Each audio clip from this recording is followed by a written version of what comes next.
ایک اور واقعہ یاد آ گیا، میہ فارقین شام کا شہر تھا اور اس کا قلعہ تھا پہاڑ پر. 1 سال صحابہ اس کا محاصرہ کر کے پڑے رہے، خالد بن ولید جیسے فتح نہیں ہو سکے. تو خالد بن ولید رضی اللہ تعالیٰ نے اعلان فرمایا کہ سارا لشکر روزے رکھو کہ اللہ اس کو ہمیں فتح کروا دے. پہلے دن روزہ رکھا گیا. خالد بن ولید افطاری کے لیے خیمے میں آئے تو افطاری کوئی نہیں تھی، تو ان کو خیال آیا غلام میرا بیمار ہوگا، انہوں نے پانی پی کے روزہ افطار کر لیا. اگلے دن پھر ان کو خیال آیا، اگلے دن آئے تو پھر افطاری کوئی نہیں، پھر ان کو خیال آیا کہ غلام بیمار ہوگا، پانی پی کے افطاری کر لیں. تیسرے دن پھر افطاری کوئی نہیں تو اس کو بلا لیا، کہا بھائی خیریت ہے، آپ بیمار ہیں؟ کہا جی نہیں. کہا میری افطاری نہیں ملتی مجھے. کہا جی میں تو روز رکھتا ہوں. کدھر؟ کہا جی خیمے میں. کہاں چلی جاتی؟ کہا جی مجھے کیا خبر، میں تو رکھ کے چلا جاتا ہوں. کہا اچھا آج پہرا دیں. تو جب اس نے لا کے افطاری رکھی اور یہ ایک طرف چھپ کے بیٹھ گئے تو ایک کتا آیا اور خیمے کے پیچھے سے وہ گھسا اور وہ جو روٹی پڑی تو اس کو منہ میں ڈالا اور بھاگ پڑا. خالد بن ولید فرمانے لگے یہ کچھ اس کے پیچھے راز ہے. انہوں نے کتے کے پیچھے دوڑ لگا دی. اب کتا آگے آگے، خالد بن ولید پیچھے پیچھے. تو وہ کتا ایک ندی سی تھوڑے تھوڑے پانی والی ندی میں گھسا، وہ بھی گھسے. آگے ایک چھوٹا سا سوراخ تھا، اس میں گھس گیا. خالد بن ولید لمبا قد اور پتلے جسم کے تھے، دیکھنے میں لگتے تھے جیسے کوئی مکے دی مارن لیکن انہوں نے پہاڑوں کو راستے سے ہٹا دیا. سیف اللہ، اللہ کی تلوار.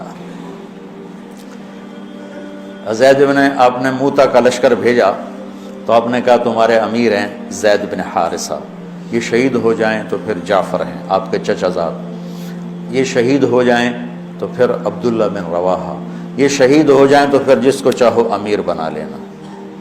تو خالد بن ولید رضی اللہ تعالیٰ عنہ کی پہلی جنگ تھی یہ موتا. اسلام لائے اور یہ جنگ پیش آ گئی، صلح حدیبیہ کے بعد کی بات ہے. تو یہ موتا اردن میں ہے، میں وہاں 2 دفعہ گیا ہوں. زید بن حارثہ شہید ہو گئے تو جعفر تیار کیوں کہتے ہیں ان کو؟ ان کو جھنڈا پکڑا تو انہوں نے ہاتھ کاٹ دیا، تو انہوں نے دوسرے ہاتھ میں لے لیا، انہیں وہ ہاتھ کاٹ دیا تو کٹے ہاتھوں سے جھنڈے کو یوں چمٹا لیا، انہیں پیچھے سے کاٹ دیا تو جھنڈا گر گیا. تو اللہ کے نبی مسجد نبوی میں بیٹھے ہوئے تھے اور فرما رہے تھے زید آگے بڑھ رہا ہے اور قتال کر رہا ہے اور وہ قتل ہوا اور وہ گیا جنت میں. پھر آپ نے فرمایا اب جھنڈا جعفر نے اٹھایا ہے اور وہ آگے بڑھا ہے، اس کے دونوں ہاتھ کٹے اور وہ گرا اور وہ گیا جنت میں.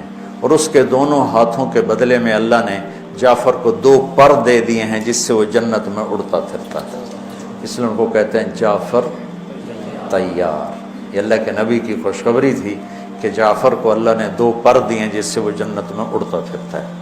پھر آپ نے کہا اب جھنڈا اٹھایا عبداللہ بن رواحہ نے، وہ آگے بڑھا، قتال کیا، قتل ہوا اور تھوڑے لمحے کے بعد فرمایا وہ گیا جنت میں. جھنڈا گر گیا، اب کوئی اٹھانے کی ہمت نہیں رکھتا. تو ثابت بن اکرم ایک انصاری صحابی ہیں، انہوں نے جھنڈا اٹھایا، کبھی جھنڈا پکڑو، ہاتھ سے نکل رہی ہے جنگ. تو لوگوں نے کہا تو ہی پکڑ لے، تو بدری آدمی. ثابت بن اکرم بدری صحابہ، کہا بھائی میرے بس کا نہیں ہے، کسی اور کو پکڑاؤ. تو افرا تفری میں کس کے منہ سے نکلا خالد کو پکڑاؤ، وہ نہیں پتہ چلا، شور شرابہ تھا.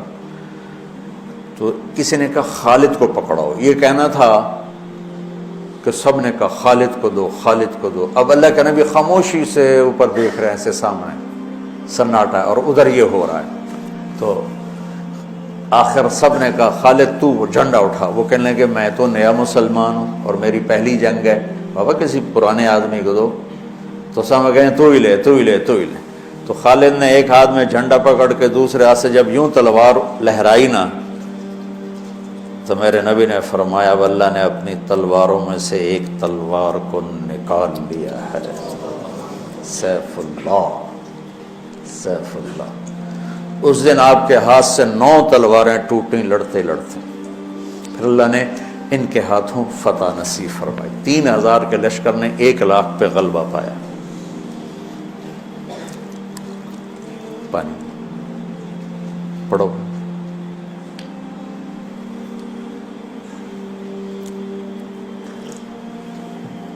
تو وہ اس سوراخ میں گھس گئے تھے، پتلے تو چلتے رہے سے رینگتے وہ سوراخ قلعے کے اندر جا کے کھلا۔